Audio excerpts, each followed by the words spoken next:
Every one of our creations is a 3 to 4 year process. I remember sketching this piece about 4 years ago, and the day of the launch, today, is always an incredible moment. I mean, imagine if I were a painter, I wouldn't take 4 years to create a painting. I do the sketch, and then we do all this insane engineering, all this R&D, and then we do all the modifications, and between the original design and what we can actually do technically. And that day, that special day you show it, is a great day.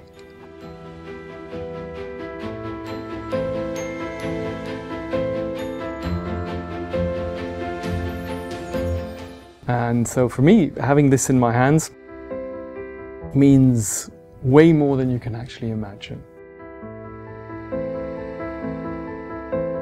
The whole idea of HM9 is based from a time where engineers were artists.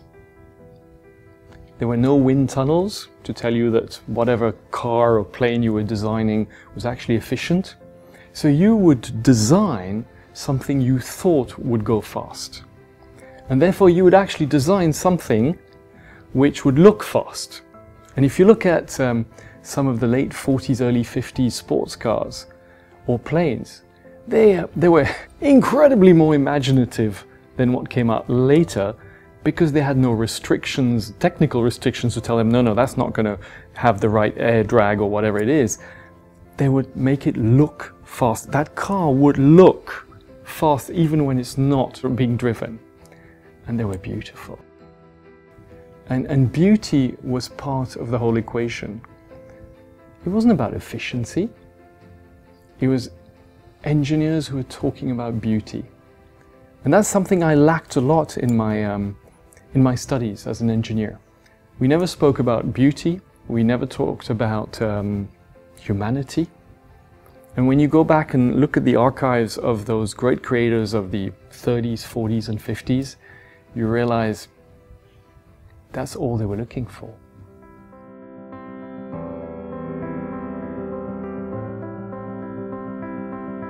The HM9 movement is a tribute to one of the greatest watchmakers alive, called Philippe Dufour. Philippe created in 1996 the Duality, the first ever wristwatch with 2 balance wheels and a differential which was actually averaging it out. The first time I had a Duality in my hand, and I turned it round and I saw those 2 balance wheels. It was in probably 99, it's probably practically 20 years ago. And I remember thinking, wow, and if I created something having 2 balance wheels, I would want to see them. So when you're wearing your piece, you'll see the 2 hearts beating at all time. Of course, at different rates. That's very important because you need to average them out. The whole idea is that if this one goes at +6 seconds a day and that one at 0, the whole watch goes at +3. If this one goes at +6 and that one at -6, it goes at 0. Mechanically, it is at all time averaging the rate of each heart. And you can actually see the differential just there, and the 2 flying balance wheels here.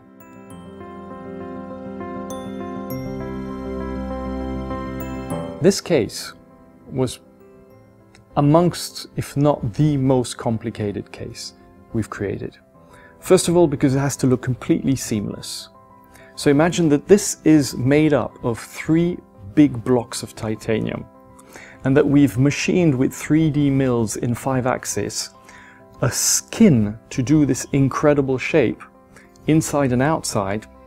But we're in a lot of countries where you've got 95% humidity, we had to create the first ever 3D water resistance gasket, which we actually patented, which nobody had ever done. Without everything we'd created before, we would have never been able to create HM9.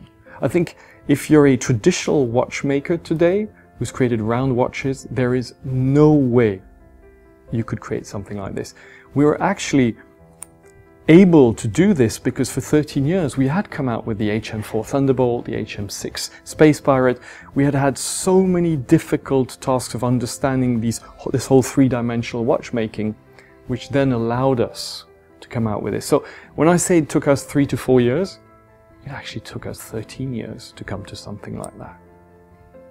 It's an incredibly difficult watch to regulate. Why? Because as you've got two hearts, all the traditional ways of regulating with, you've got these Vichy machines, usually you put your watch on it, it'll tell you immediately the rate and the amplitude, therefore its performance. You can't do that because you've got two hearts and it's used as a microphone system. You actually have to go back to your fundamentals. HM9 forces the watchmaker to go back to fundamentals. Therefore, he has to put it on his workbench and check the timing for 1 week, 2 weeks, 3 weeks to make sure that it's actually precise. There is no machine which can tell you. And if it's not, after 3 weeks, he has to disassemble everything, find why, and reassemble it and start all over again. We're back to watchmaking fundamentals.